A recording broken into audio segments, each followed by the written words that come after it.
തേങ്ങാപ്പാലിൽ നല്ലതായിട്ട് cook ചെയ്തെടുത്തിട്ടുള്ള potato വെച്ച് ചെയ്തിട്ടുള്ള സ്റ്റൂ ആണ് നമ്മുടെ ഇന്നത്തെ recipe. Welcome to Vihan's recipes. നമ്മളിത് മൺചട്ടിയിലാണ് ചെയ്തെടുത്തിട്ടുള്ളത്. ഇതിലേക്ക് കോക്കനട്ട് ഓയിലാണ് നമ്മൾ ചേർത്ത് കൊടുത്തത്. പിന്നെ ഇതേ കടുകിട്ട് ഒന്ന് പൊട്ടി വരുന്ന സമയത്ത് നമ്മളിതിലേക്ക് ഒരു വലിയ സവോള ആഡ് ചെയ്ത് കൊടുക്കുന്നു. നീളത്തിൽ അരിഞ്ഞെടുത്തിട്ടുണ്ട് സവോള. പിന്നെ അതിലേക്ക് ഇഞ്ചി, വെളുത്തുള്ളി, പച്ചമുളക്. ഇതിനകത്ത് സ്റ്റൂ ചെയ്യുമ്പം ഇഞ്ചിയാണ് കൂടുതലായിട്ട് ചേർത്തെടുക്കേണ്ടത്. വെളുത്തുള്ളി വളരെ കുറച്ച് മതിയാകും. പിന്നെ ഇതേ കറിവേപ്പിലയും കൂടെ ചേർത്ത് കൊടുത്തു.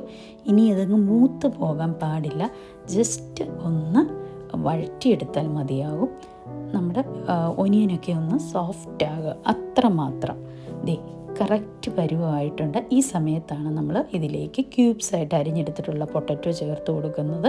പിന്നെ പൊട്ടറ്റോ വേവാൻ എത്രയാണോ വെള്ളം വേണ്ടത് അത്രയും മാത്രം ചേർത്ത് കൊടുക്കുക. ഈ സമയത്ത് നമ്മളിപ്പോൾ ഉപ്പ് ചേർത്ത് കൊടുക്കത്തില്ല. എന്നിട്ട് ഇതൊന്ന് അടച്ച് വെച്ച് സ്ലോലി വേണം കുക്ക് ചെയ്തെടുക്കാനായിട്ട്. അപ്പം നമ്മുടെ തീയൊക്കെ ഒന്ന് കുറച്ചിട്ട് കൊടുക്കുക. വെന്ത് വന്നിട്ടുണ്ട്. അടച്ച് വെച്ച് വേണം സ്റ്റൂ വേവിച്ചെടുക്കാനായിട്ട്. വെന്ത് വന്നതിലേക്ക് ആവശ്യത്തിന് ഉപ്പും ചേർത്ത് ചെറുതായിട്ട് ഇങ്ങനെ ഒന്ന് പ്രസ് ചെയ്ത് കൊടുത്ത് ഉടച്ചെടുത്താൽ മതിയാകും. ഇപ്പം ഇനിയും വേണമെങ്കിൽ നമ്മുടെ തീയെ അങ്ങ് ഓഫ് ചെയ്തേക്കുക. കാര്യം മൺചട്ടിയുടെ ആ ചൂട് മതി. അതിലേക്ക് ഞാൻ കോൺസെൻട്രേറ്റഡ് ആയിട്ടുള്ള കോക്കനട്ട് മിൽക്ക് 1 കപ്പ് ആഡ് ചെയ്ത് കൊടുത്തു. ഇനി ഇങ്ങനെ ഒന്ന് മിക്സ് ചെയ്ത് കൊടുത്താൽ മതി. ഞാൻ ഇവിടെ പുറത്തുനിന്ന് വാങ്ങിയ മിൽക്കാണ് ആഡ് ചെയ്തത്.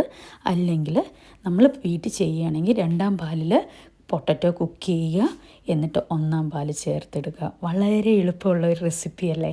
അപ്പം നിങ്ങൾക്ക് ഈ വീഡിയോ ഇഷ്ടമായെന്ന് കരുതുന്നു. ഇഷ്ടമായെങ്കിൽ ലൈക്ക് ചെയ്യുക, ഷെയർ ചെയ്യുക. വിഹാൻസ് റെസിപ്പീസ് യൂട്യൂബ് ചാനൽ മറക്കാതെ തന്നെ സബ്സ്ക്രൈബ് ചെയ്യുക. Thanks for watching വിഹാൻസ്.